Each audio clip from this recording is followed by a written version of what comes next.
I'm Julie from Loving Christ Ministries, where I provide resources for Christian women's retreats, meetings, and Bible studies.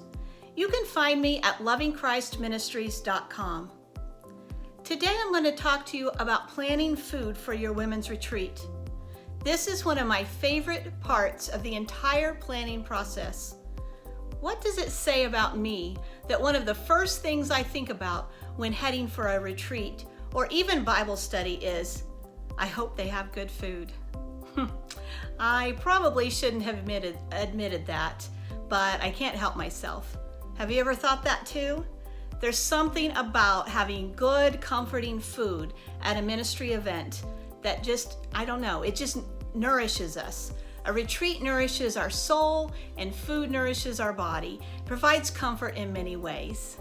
Having my body nourished makes me feel that much more cared for. I think that's why I always make sure to overplan food. If you're planning a women's retreat, one of the first things to consider would have to be the length of the retreat and what meals you'll serve. For a one-day retreat, you might simply want muffins, fruit, coffee, juice in the morning, and a very simple lunch.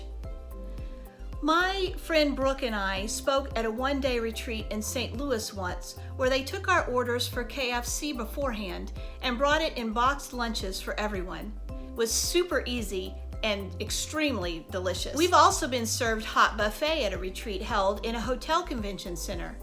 And we've had soup and sub sandwiches with all the fixings when we've spoken at retreats that were held in fellowship halls. It all comes down to location, facilities, time frame, and budget. At some retreats, including the ones that we hold, a cook and hot meals are provided. If you rent a large facility, you can often pay to have the staff cook prepare meals and clean up. Depending on your budget, this is a great option for the least amount of stress. However, it's still possible to prepare hearty hot meals when your budget doesn't allow for hiring a cook. At our weekend, overnight, and full-day retreats, we hire a lady to be head cook. This is a win-win for both of us. She pays for her retreat by being our cook, and then she participates in all of the rest of the activities, praise, and worship. It helps her attend when she otherwise might not be able to, and it helps us keep our costs down. Remember though, if you do this, even the best of cooks can get overwhelmed in an industrial kitchen cooking for 40 to 100 people. Make sure she has plenty of help. We have provided kitchen support and help in several ways for our cook.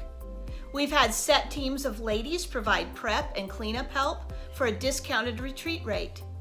My husband, who's an excellent cook, way better than me, and my daughter have been on staff and worked in the kitchen to prep and clean.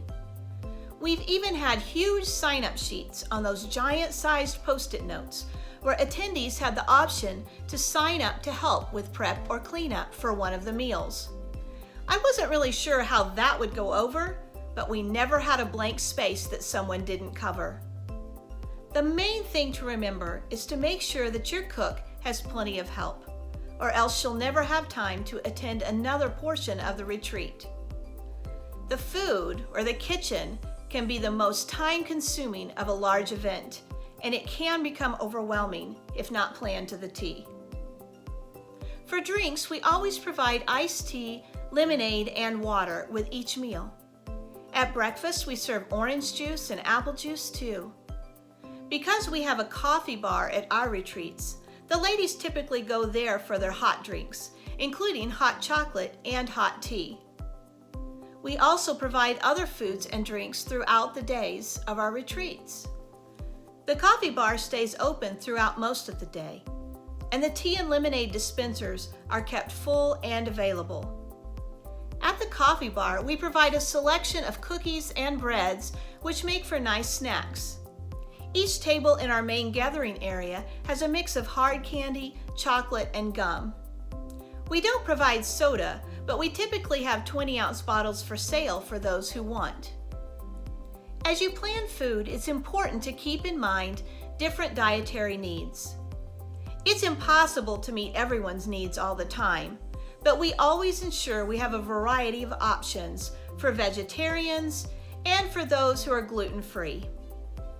At lunch and dinner, we provide a stocked salad bar with loads of veggies plus hard-boiled eggs and grilled chicken. We also make sure that when we use spices or sauces, we choose brands that are gluten-free. This helps take care of most of the needs of those with dietary restrictions. However, make sure you let the ladies know ahead of time what foods will be provided, at least in general, so they'll know if they need to bring anything of their own.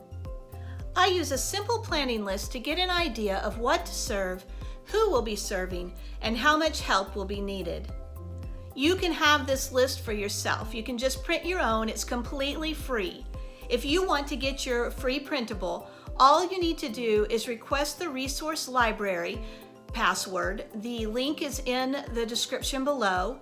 You'll get the password immediately on your screen, plus the password will be emailed to you. Go ahead and share any questions you have in the comments below. Don't forget to sign up for the Loving Christ Free Retreat Resource Library. Remember, the link is in the description. And last thing, be sure to subscribe to my channel and click the bell to receive notifications when I post a new video. See you next time.